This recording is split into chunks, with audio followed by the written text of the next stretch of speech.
Welcome to the Low Production, High Value Show with your host, Andrew Jenkins. On the show, we'll be exploring the world of entrepreneurship, social media, and the growing digital landscape.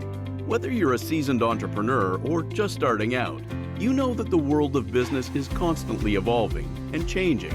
And in today's digital age, it is more important than ever to understand how social media and technology are affecting the way we do business. That's why on this show, we'll be talking to entrepreneurs and experts who have a wealth of knowledge and experience to share with you. From the latest trends and technologies to the struggles and triumphs of running a business, we'll be covering it all. So if you're looking to level up your entrepreneurial game and become more digitally savvy, then let's get started with the Low Production, High Value Show. Welcome to the latest episode. Today's guest is Ken Gibbs Jr. Welcome to the show. Thank you so much. Glad to be here, Andrew. So, in your most recent role at Money 2020, which is, correct me if I'm wrong, an events-focused organization, but the industry that it dominates its area of expertise is financial services. And so, with that in mind, I wanted to ask from just the marriage of social and events, when you would be working with clients for related events, talk me through I'll call it the build-up process, during the event itself and the post. We were involved with a client for one of their conferences, and we actually turned them into a trending topic on Twitter when that was a thing years ago. But I'm curious to learn more from your perspective about basically the arc of execution from a digital social point of view when it comes to events. Got it. I mean, you kind of outlined it there, right? The build up, the lead up, lead in, driving towards the date, whether that's an hour or a day. So if you're doing a show or event, which is kind of what my experience over the years has included. And then it's the present, which increasingly more today is about real time, right? What you have, if you're holding the event, you're programming things in real time. So you're looking at that. There's an assumption that if someone's on the main stage right now, you want to see them trend. You want to see how many people from the audience are taking those tidbits, posting those clips, or just commenting about it in their timeline across platforms. So that's where social listening comes in. And then it's the post, right? And the post is essentially an exercise of how much of what happened during the event can you leverage to extend your tail of the event itself, all right? So taking it back to the lead up, I think you've got programming aspects of your event, whether that be, so let's just keep it on Money 2020, right? So you've got your main stage, you've got your big main topics, right? So this year, obviously, it's AI that everyone else is talking about, but what are the other buzzwords? And not even buzzwords, but hot topics of conversation because they've been in the headlines. Banking, right? We had a few banking scares this year as well. That the biggest one, well, not the biggest one, but one resulted in, the spinoff and purchase by HSBC UK, right? That as well. And we had the president of HSBC UK on the stage, right? So that's something that we can look at and anticipate. All right, this is newsworthy. We want to sit there, we want to watch that stream, we want to leverage those extracts in real time, but we're planning for that as we're building our schedule. So part of that buildup is not only generating awareness, and that generation of awareness can happen in a few different ways, right? So and you'll see often how I ping pong between like some of the entertainment world tactics and how that can be applied to something like a fintech conference, right? And so if Ian Horn is going to be on our main stage, there might be an opportunity for us to engage the HSBC team to get him to just do a self-recorded video to camera about how excited he is to come to Money 2020, right? Or even further, because you want to touch on the topics, right? Like everybody's excited to come to the world's #1 fintech event, but what are you going to be talking about, right? Like, we've got questions. Let us know what we can prepare to hear when we come there. That's how we're going to make our judgment whether or not we're going to go to your panel versus the other one that's scheduled at the same time, right? So that more, and what are you seeing there? Authenticity, right? Something self-shot from Ian, something where he's actually letting you know what he's going to share on stage. Despite whether it's fintech, sports, or entertainment, that authenticity resonates with the human in all of us, right? So you're trying to see how many moments you're going to have during your event and that actual real-time event period that can help generate interest, but also send you signals going into it, right? Like, okay, so let's just say, for instance, and this is actually a real time example. There was a woman from Twitter who was one of the first people to speak on the main stage, right? Um, and there are a few things to consider. One, will she say anything about Elon, right? Because if so, that clip will go viral instantly, right? Or the other thing is, will she say something about Elon and we'll find out that there's actually a lot of Elon fatigue out there, right? Because of how much he's been in the news, and that might actually not perform or might turn people off from the conversation itself, right? These are the signals that you're looking for when you start to put out some of those promos as well, right? So that really would kind of be the post, but then how the post I think links to that present is really your measurement of resources, like who you got on the ground, your producers, your editors, and how those resources will allow you to publish content in real time at what volume and velocity. Have you found, has there been a shift in during during the pandemic it was all virtual, but now there is still some reluctance for people to go back to the crowded events. Hmm. So are you seeing the the need for a virtual option that runs in parallel, or is enough of the making recordings available is not enough to appease people? No need for virtual option to run in parallel for most, right? There may be some, quite honestly, I think it'll boil down to the nature of the conference itself and the kind of material you're talking about. But Money 2020 in particular is really about the IRL, all right? People in person, face to face, making deals. Oftentimes that's how money works, right? There are a lot of side conversations and what have you.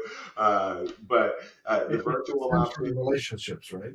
Exactly, exactly. Like it's a relationship driven business, but also the content itself, to your point, being made available on demand, right? But also used to drive conversation when published from the brand in the aftermath. Did you have an element of?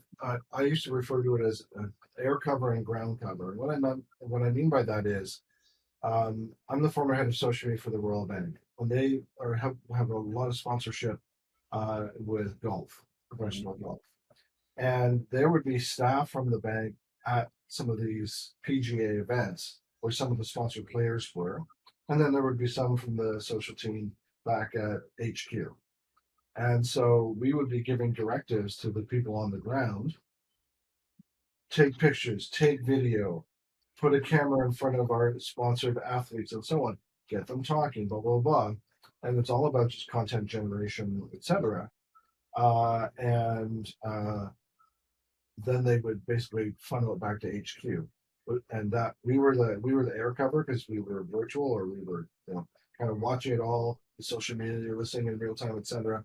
And they were the ground forces, at the Yes. physical event, um, mandated to capture content.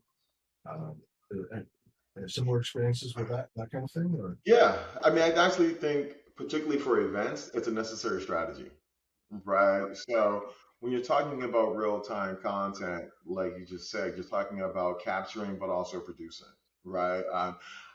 You can't produce if you're capturing, right? And you don't need to be in the field if you're producing, right? So for me, how I would often refer to it as opposed to air and ground would literally be like home base and in the field, right? Like these people are standing back at the base. These are the people who are going to the field, and we work out an operational workflow that allows them to capture high quality images, video, upload it to a cloud, no degradation. Editors anywhere else in the world are pulling it down, creating it as we see fit, rolling it out. We've also got people who are able to let them know in real time, like, oh wow, this is actually outperforming everything else. Let's see if we can get another. Let's do this again tomorrow. But that's actually key because what I found in some of my other roles is that you know they say, what is the saying, something along the lines of like God's laughing at your plans, or but it's everything that you plan. It's great to have those plans, but it's that random piece of content that you capture that generally kind of outperforms everything because it's so authentic. You could have never planned for it. well, that leads me to a question about production value versus immediacy or authenticity. and we'll use an event as the sort of the catalyst or the lens through which to look at this idea of I'm a thought leader or I'm an ambassador for my organization. I'm at an event. No, there's nothing to stop me from firing up my phone. And I've come out of a session and I just fire up my phone and I talk about 3 takeaways from the session I just saw, or Mhm. just the impression the speaker left. Maybe I just saw Linda Yaccarino from Twitter speak, and I beat the media to Twitter to talk about the impression she left with me. Um, that balance or that trade-off between high production value and immediacy and access and authenticity. Um, what's your take on that? Is it err on the side of high production when you can, or that there's always some value to have a mix of low production and authentic versus polished? I think your format should determine your production value, right? So here's the thing: I don't want to watch a low quality movie. Nope, I don't want to sit down, get comfortable, get my popcorn, and then watch something that's grainy and blurry, right? D- I don't care if it's the Black Panther 2, 3, like all of this doesn't matter. Well, But does the length make a difference if it's like a 60-second soundbite versus sitting down? I went and made my popcorn. I'm going to sit down for 90 minutes. yeah, totally. And but that's also what I mean by format, Yeah, right? Like if it's 60 seconds and you're in a conference and you're letting me know you're in a conference, you've just set the expectation of the viewer, right? At the end of the day, this is content, right? And content requires context as well. yeah. Well, switching gears, you were on Adweek's social media council, Yeah. advisory council, and I've been on an advisory board before, but not. Um, it's been more specific to an organization trying to navigate a particular industry versus an entity like Adweek influencing an industry.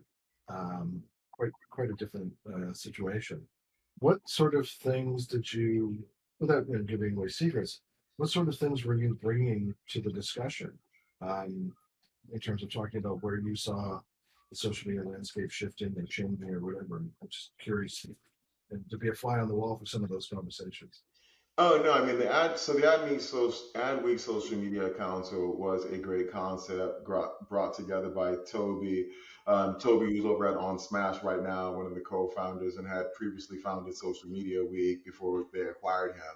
And it was less of us directly advising Social Media Week, but more so us publishing best practices and what have you for social media as thought leaders at these large companies within the publication So itself. the more a platform or a conduit for your own respective thought leadership. Okay. Exactly, exactly. But also, quite honestly, I think this began prior to the pandemic. And one of the big differences, I think, was uh, social media became kind of our backbone during the pandemic. But prior to, we were all fighting our cases, in all honesty, you know. Oh yeah. Mhm. As thought leaders on the forefront of what has proven to be like the kind of dominant form of communication amongst individuals, generations, brands, constituents, but fighting to get leadership at businesses to understand how truly important this was. So what Adweek did, because they obviously recognize it as well, due to what all that Toby brought to the table, was give us the opportunity and platform to really show and demonstrate that. But also, even on the back end, we would often have roundtables with CMO leaders in the space where we could exchange those ideas too. Well, I mean, to your point, we had clients in the pandemic who realized they have no choice but to uh, even if you had to pull them into it, kicking and screaming, you have no other means of outreach. You can't hold events. People are in their respective homes, so it's all digital. It's email, it's websites, it's social. So that's all you have. Um, what were some of the common uh, reservations about social from CMOs that we've been talking to? Was it ROI? Was it attribution? What sort of things? Um, I would say the top two were ROI and the potential for very public missteps. All right. I think most people who aren't familiar with social see the nightmare scenario more often than anything else. Right. And that's XYZ brand or executive trending for all of the wrong reasons. Yeah. And everything in the comments is like, you know, who let the intern take over the account, right? When oftentimes it's like a senior executive who made a misstep as Yeah. well. It was being famous or being infamous. It won't be the latter. Exactly, exactly. But then also ROI, right? And I think when you look right now, many social teams are placed within the marketing department, all right? Marketing, CMOs, coming, going, people questioning the value of that position and what have you. And I think it's because these are teams and departments that need to spend, but the organizations and business environments right now are still trying to accurately gauge the ROI. I think there are many different ways to gauge it, quite honestly, but if it's not something that's traditionally been a part of your business, and it is more traditional in media businesses, quite honestly, you're like, how is this tweet actually impacting my business positively, right? There's no concept or understanding. A commercial is broadcast, right? But you have the opportunity to create a dialogue, and you've got to pay to broadcast your commercials. To start a dialogue is free. Well, but from an ROI point of view, or sorry, let me take a step back. When you mentioned about social being housed within marketing, do you see that as the appropriate place, or do you see social as being more strategic across a multitude of areas within the business? Multitude of areas within the business. I think that could change and depend on what kind of business you've got. Quite honestly, in many businesses, I feel as though social is placed wrongly within the marketing department. But then, if that business is creating content, there's often conflict and misunderstanding as to why is social creating content instead of telling people to come here to our website to look at our content. All right. There's a perception of social as being a free marketing channel and no need to actually pay for marketing, and not understanding that, again, people are on social to be social and not to be sold to. And it's an opportunity to see whether or not your brand can be social. I describe it as people go to Google to get to answer a question. People go to social to get a recommendation. There you go. And so if you have some brand recognition and you've got some rapport and trust established with your audience on social, then you have a greater likelihood of being recommended. But as we were talking about earlier about the CMO's fear about bad reputation, um, that could detract from your recommendations. But in my early conversations with the CMOs that were not necessarily on social or they were reticent about it, it's like, I can say that I can prove to you that people are talking about you, and that may not be what you want them saying about you, but you're not even online to participate in the conversation, potentially influence its outcome. So, Hmm. me, so yeah, if a tree falls in the wood and you're not there to hear it, Exactly. you won't hear it. But the tree still fell. So anyway, I when we first met, I was really intrigued by your time at Spotify, and I had a friend who was involved in music rights here in Canada and dissemination of royalties and so on. So even though I'm not been in the music industry per se, I was really I learned a lot through that experience. In your time at Spotify, was it meant to be from a social media perspective? You were marketing it as a platform versus marketing aspects of the platform, like podcasters or artists, or what was or did you kind of do the whole spectrum of things? The whole spectrum. The whole spectrum. So, in the role as global social head, you have to deal with the podcast side of the business and the music side of the business, all of which exists as opportunities within the service, right? So, it's possibilities about bringing your music to Spotify, what we're going to have on this week, what cool things we can do with artists and what have you, right?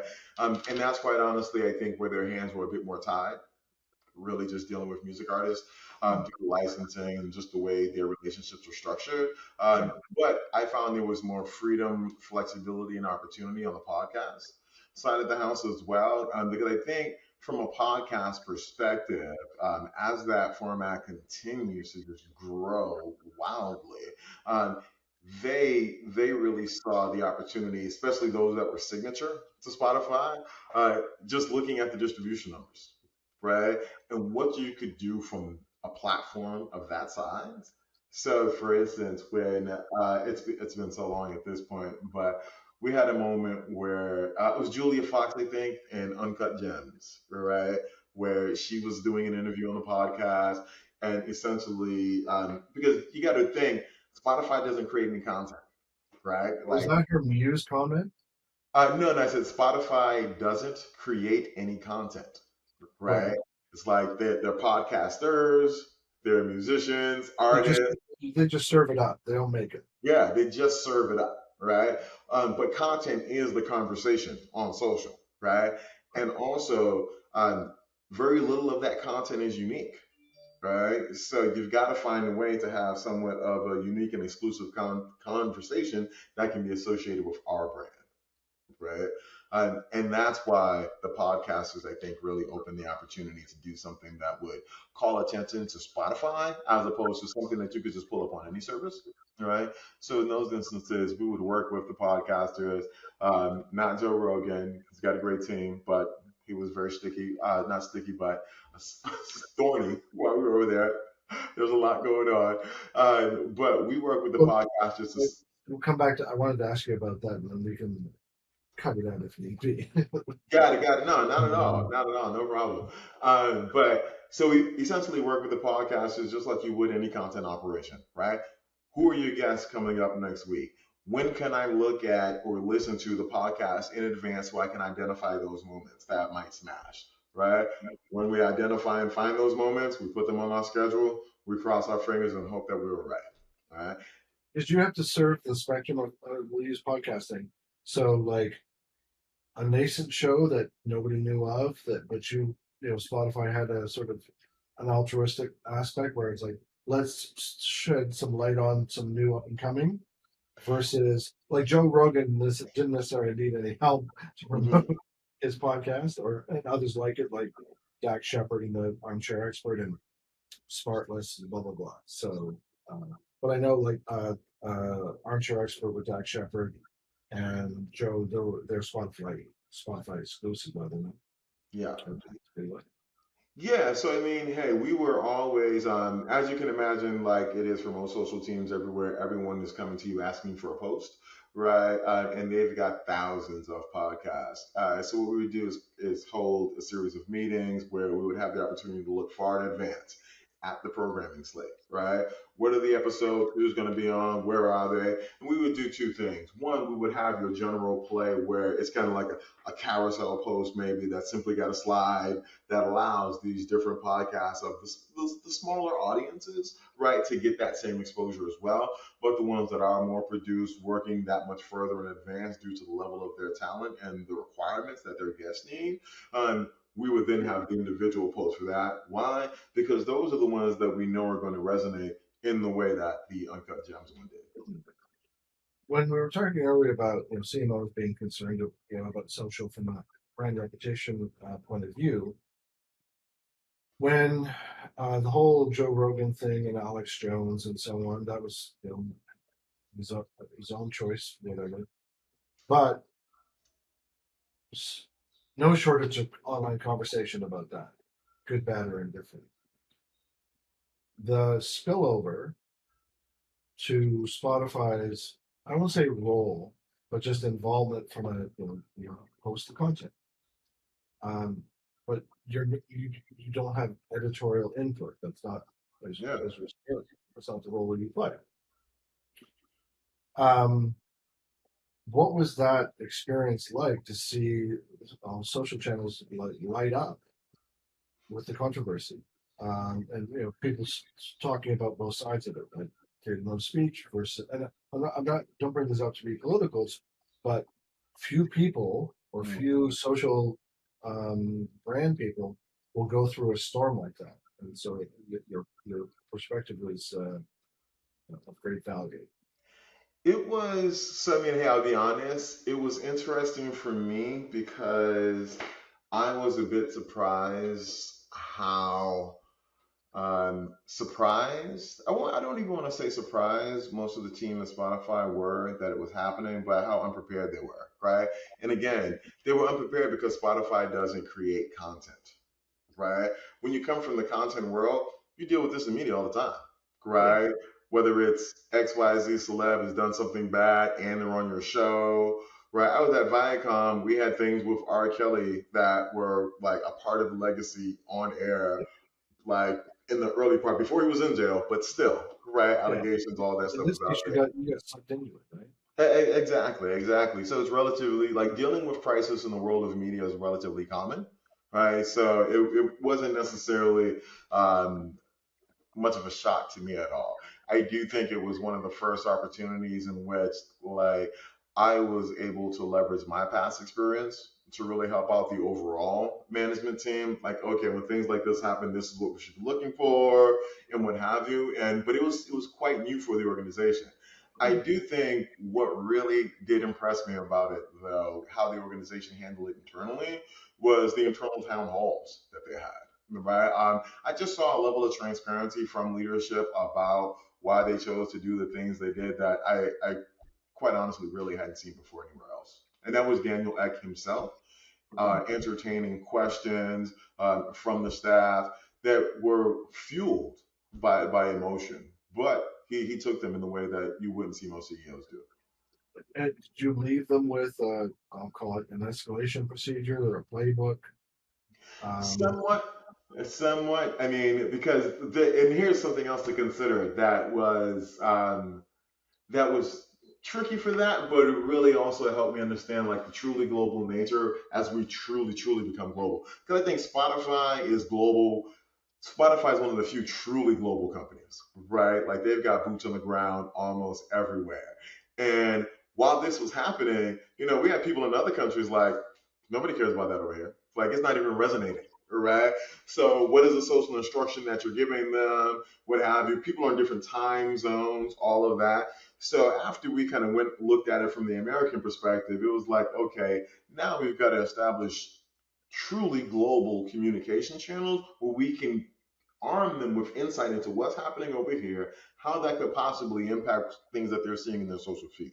Because Spotify had like over 100 handles, right? And that was part of the project I was working on. Some real consolidation, so you could allow for a more impactful voice.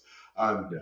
why did they have so many handles? Because they went into it using social as a way to make this region aware of the service's presence, right? So it's more broadcast, less dialogue. Now that we're in the age of dialogue more globally, these handles are having to do more, but also deal with situations that they weren't prepared to initially. And now, a word from our sponsor. Social media has become an imperative for almost every business. Discover how to successfully implement an effective social media strategy that is supported and integrated throughout every part of your organization with this essential book from our host, Andrew Jenkins. Social Media Marketing for Business, Scaling an Integrated Social Media Strategy Across Your Organization, is now available from Amazon or KoganPage.com.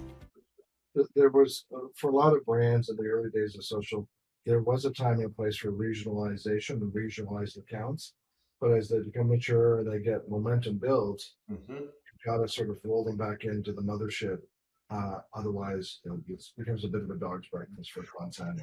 It does for many. There's still like I think a need for separate Japan and certain other ones due to language and culture. So you're still seeing a few. Yeah, yeah. It's you know, it's looking at what what is the best way or the optimal way to reach our respective audiences to be culturally and geographically respectful, um, and then act accordingly.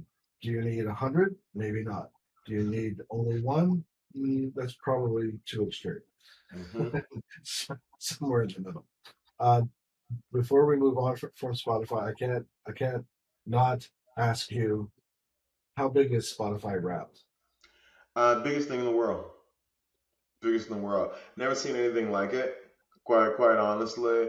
Can you give Yeah. us a sense of scale or like quantify that from a social From a perspective? I don't obviously have anything that I can share publicly, Well, but there is no other digital first event that comes close to the amount of social chatter about that. And when you even talk about like that lead up, that during, and that post, I think the post is happening quicker and quicker every year, right? Just because the world's moving fast. But even the pre, I'm sure if you through social listening right now, and we see this, like people are talking about raps every day, right? Like it's like Google Me, right? It's Netflix and chill. Like it's worked its way in, right? If I'm a dad, two young kids, I'm not playing them lullabies at night, but I often see people like, ah man, a new dad will say, this baby's gonna mess up my raps, because I'm playing all of this. yeah. To your point, it's part of the everyday language or cliches, and so yeah, it's like anyway. For It's me, my rap is podcast. My daughter's rap is Taylor Swift. So lots of talent in there. But the one thing I will say though that I couldn't help but notice was I've watched it from afar, and I also watch how every other touch point that collects data tries to replicate it in some way.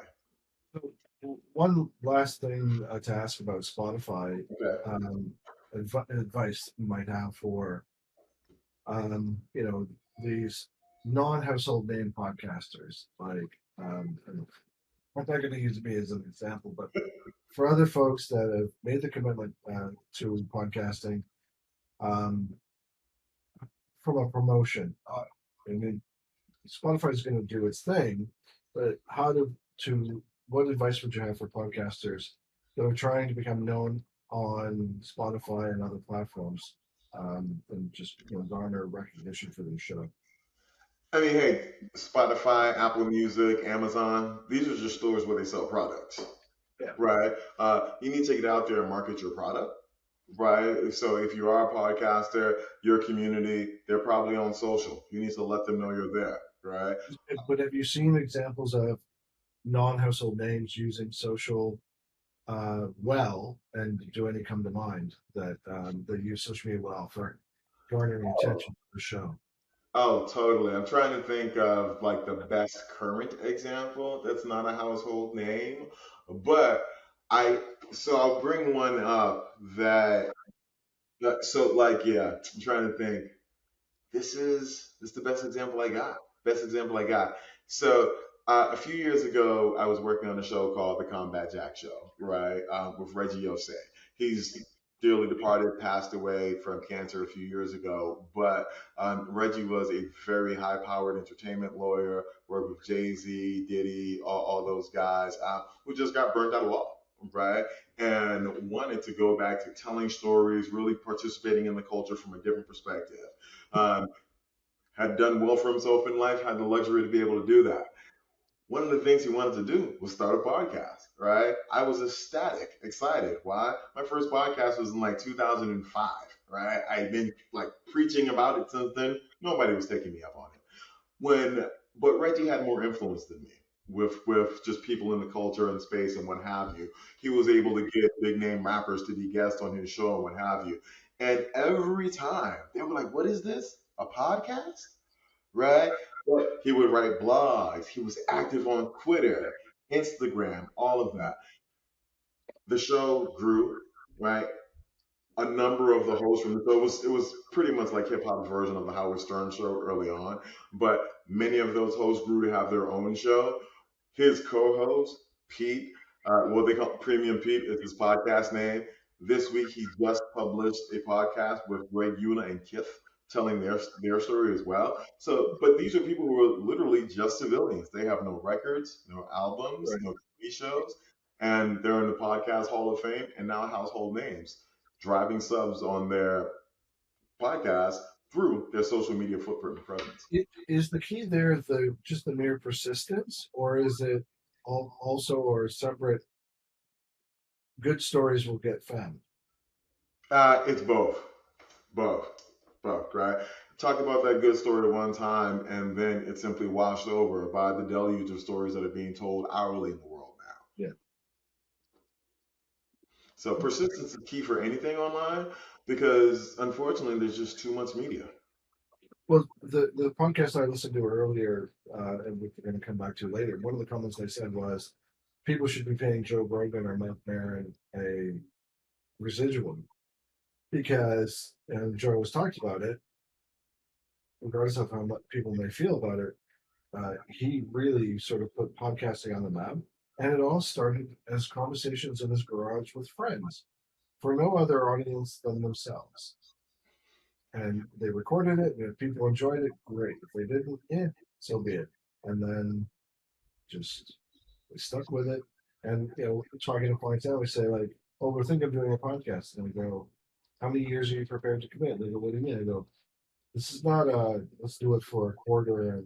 And it's and I give them a list of the top X number of podcasts, and I go 5 years old, 10 years old, like Hmm. you don't get to that rank in a few weeks. So, and then Exactly. they realize, oh, I said, if you can't commit, it's not worth doing. Well, it's just like anything else. It takes time to build an audience, right? And I take it a step further and say that, early players like your Joe Rogans, your Combat Jacks, they weren't just building audiences, they were building an industry. Well, very true. In your time, well, whether it's Spotify, but even before that, things like Amazon Prime, CBS, Viacom, and BET, how important is an omni-channel approach? Or was that instrumental in, especially for getting a show, an original series that may have been on Amazon Prime off the ground? Like, talk to me a little bit about that. Yeah, anyone who doesn't understand an omni-channel approach is you should question, right? It's like you should question it. We don't live in an omni-channel world. I mean, we don't live in a single channel world, right? Like you're inundated everywhere, right? And not only are you being inundated, but you're subconsciously making connections through all the messages you're being inundated with, right? Like you see an ad on your phone, then you see the commercial on TV, then you might see the game in the store and buy it, right? Like, or a friend might just share it with you, right? I love, quite honestly, my network of followers across platforms because we're so different that a lot of the stuff that I see and enjoy, I'm getting from somebody else, right? And I'm Right. like, But there had to be a omni-channel approach for that friend to have found it to give it to you, even if that we now deem the friend to be one of the channels. exactly, exactly, right? It's key. It's key. So just think, we just talked about podcasts, right? We went from social to podcast. We haven't even talked about any of the old media, right? The TV, the prints, what have you. But they're still viable channels as well. Well, and that leads me to another question, sort of as an adjunct to the omni-channel. Can you launch something like a new original series organically?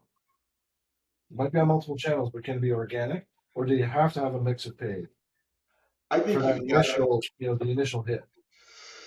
to. It's like, It depends, right? And so you're gonna have to pay for something, right?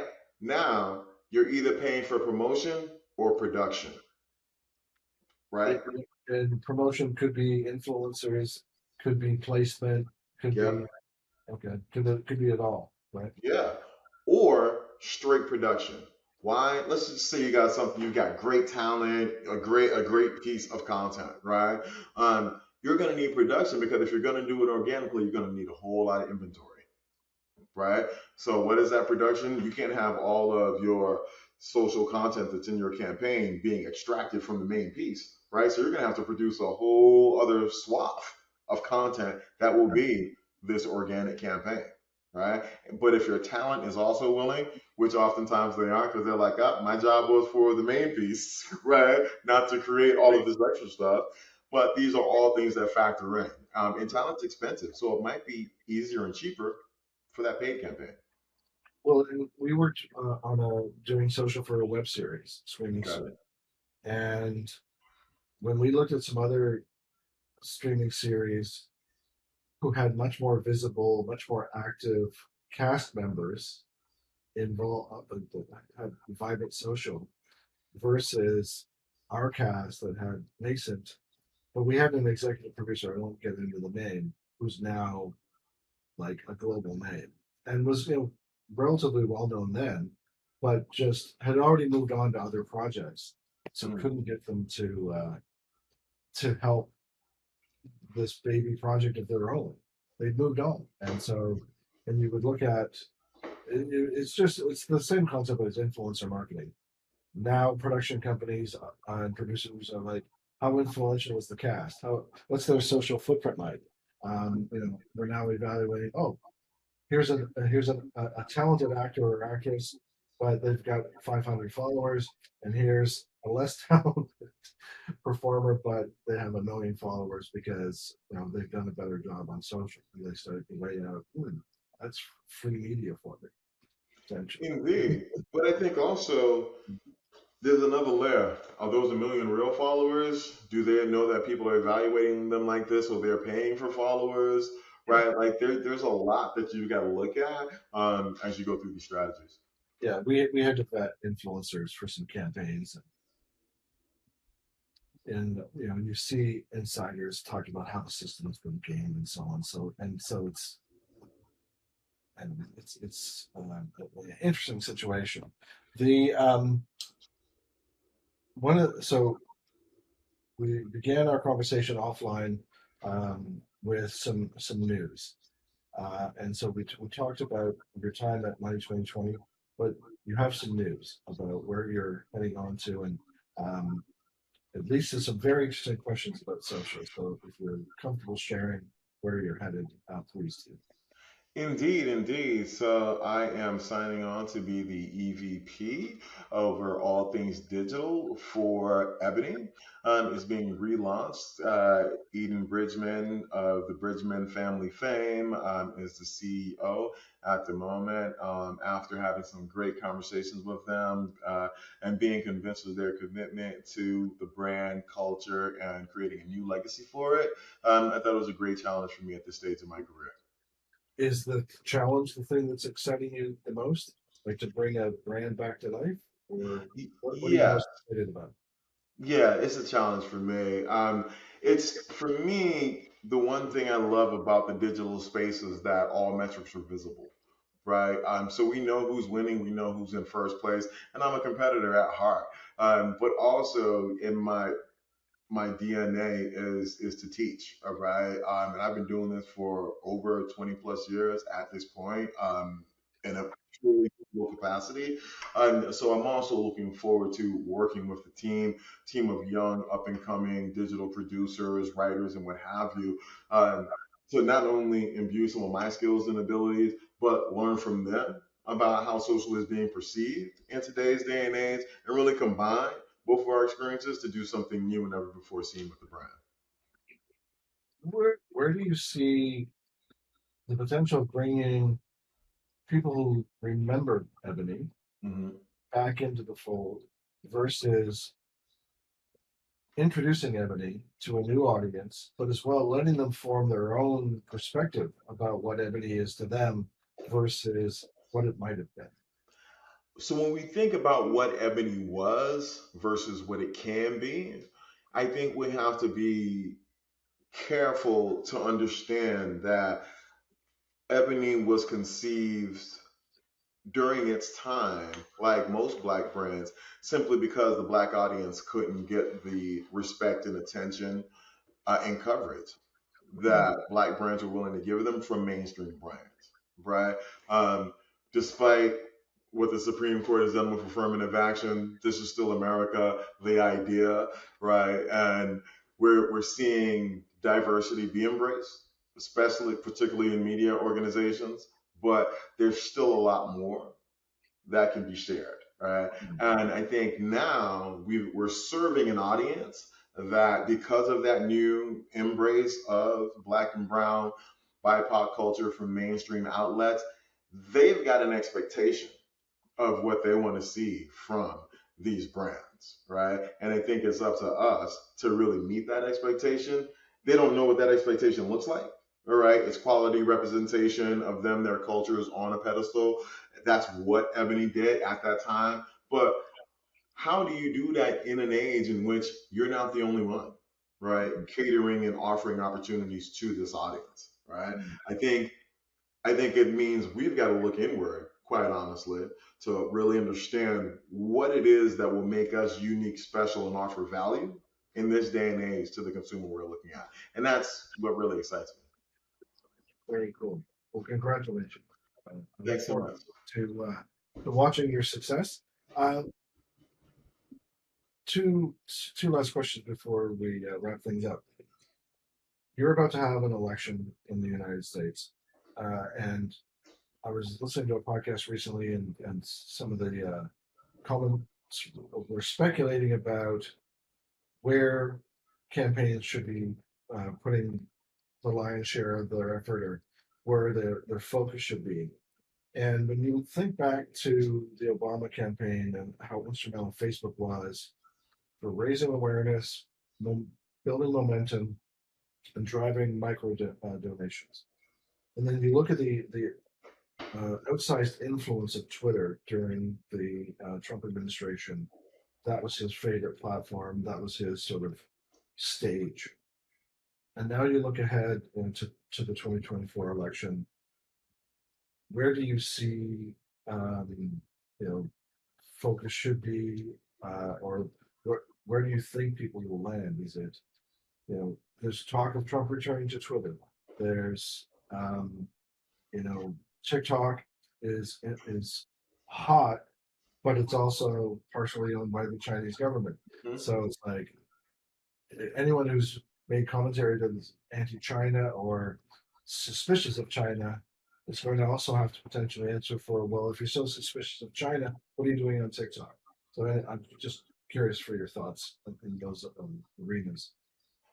So it's a much different time, right? I think when Obama was having his campaign, it was the Facebook moment, right? And he had an opportunity to be the front runner, be the most savvy, really lean into his campaign in a way that all the other campaigning, all the other people that were campaigning, they didn't even understand it, right? But now it's just part of the playbook, right? And Facebook is no longer the dominant player either, right? But I do think, like I touched on earlier, due to the pandemic, everyone who may have been slower behind on their adopting of, websites, social, WhatsApp, all of that, now they've got a good understanding, a decent understanding, right? They might not spin up a blog or anything like that, but they're definitely reaching out to family and friends on a WhatsApp and your messages and all that. They get it, right? They're at least an educated consumer. Yeah, exactly, exactly. So in doing so, what I think you're seeing is like, all right, Facebook might not be the 800-pound gorilla, but we do know that people are on social networks. So if I'm campaigning, I think I'm looking at it from a demographic standpoint, right? Money on TV is probably at an older audience at this point, right? You probably got the lion's share of your budget across the digital platforms, but you're hitting all of them, right? You're hitting the TikTok, you're hitting your Instagram, you're hitting your Snap, right? You're going to be soft on your presence on TikTok, right? But I do think you will have many campaign ads coming from many different touch points simply because it is essentially TV for the younger generation today. But all things that you said about China will prevent it from being some place that anyone can make their home, a la Barack Facebook back then, right? And lastly, Trump has to return to Twitter. Why? At this point, Twitter is kind of devolving into the community for that right wing person who's storming uh, on January 6th, right? And he's got to get that constituent. He knows that's where they are. He'll be there. Well, that sort of leads me to what I wanted as my last question is, what are you paying the most attention to? Is it the potential rejuvenation of Twitter, or I'll call it the recalibration of it? Is it TikTok? Is it AI and ChatGPT? What are you noodling on as you look to the future and the horizon? TikTok and AI. Right. One, all things TikTok just intrigue me. The algorithms, right? TikTok is one of the few social platforms that enters the space to truly replicate and compete with TV in a way that not even YouTube did, right? And where that's going to take us, I don't know, but I do think its impact on media is far and wide, and really something that we'll be studying for years to come. Quite honestly. What was the other part of that? Oh, no, no, no. I said AI, right? Yeah. So AI as it relates to all matters of content creation, right? I mean, like I said earlier, content's expensive, creating graphics, special effects, all of this that AI is now making incredibly easy and cheap, I think is really going to allow storytelling to explode and create more inventory, short and long, but possibly even new revenue streams for businesses that we haven't considered before. Well, you raised an interesting point. I was just at the Collision conference here in Toronto the last 3 days, and AI was the dominant topic, and so many sessions and different content streams and so on. And I saw a presentation by someone who's the founder of this one company. I think I'm blanking on the name, but he's a former Snapchat uh, uh, person, and he showed how you record 2 minutes of yourself so that their solution gets enough captured of you recorded of you speaking, and he spoke with a bit of an accent. And then when he was live setting up what he was about to show us, and then he played a video clip or a clip of him saying words that he had put in via text, and there was no accent anymore. Huh.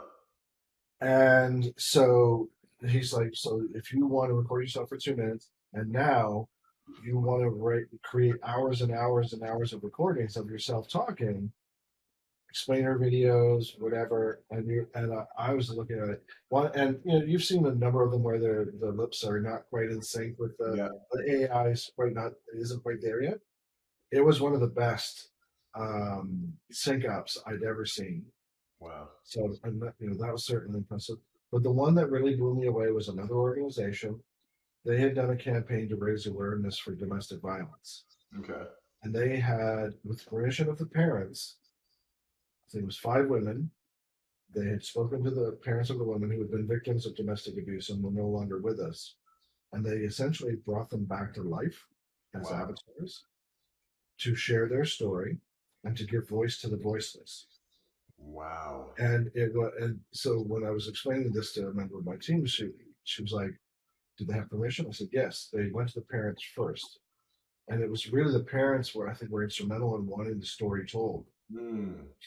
But I had it was I the audience was blown away to see this application of AI to bring stories back to life, to raise awareness for a cause. Anyway, it was just I'll share it with you Incredible. later. It was like and so now where you can take AI and so on is just it's there's so much opportunity. But as with great power comes great responsibility. So we got to be careful. Exactly, exactly. But I mean, you know, we've been talking about inventory a lot, right? And how much content you'll need. That AI might bring those production costs down and allow you to have as much inventory as you're looking for, or might thought you have needed for an organic release, and you still got that paid budget. Yeah. Well, without it, I've often and this has been something discussed around AI as well, especially with that lawyer who went into a courtroom with there's automation where it Hmm. helps you scale and have more efficiencies and have a bigger library or inventory of content, just like you described, versus there's autopilot where you've handed the keys over and you no longer have any oversight. And that's where I really think brands need to, or organizations need to be mindful and careful about, Yeah. I don't know, we're going to leverage this scale and productivity, but you cannot take our eyes out. We can't go to sleep at our Tesla. Yeah, yeah. Autopilot, we're nowhere near there for a media business, right? But when your directs are asking you for more staff, right? I'd love to understand how AI could assist. So, yeah. Anyway, I want to thank you so much for your time. I really enjoyed the conversation and appreciate everything that you shared. Likewise, Andrew. This has been great. Thanks so much for having me. Thank you for joining us on this episode of the Low Production High Value Show. Be sure to give us a rating and subscribe to make sure you never miss an episode. Don't forget to check out Volterra at volterradigital.com to learn more about how they can support your social media marketing.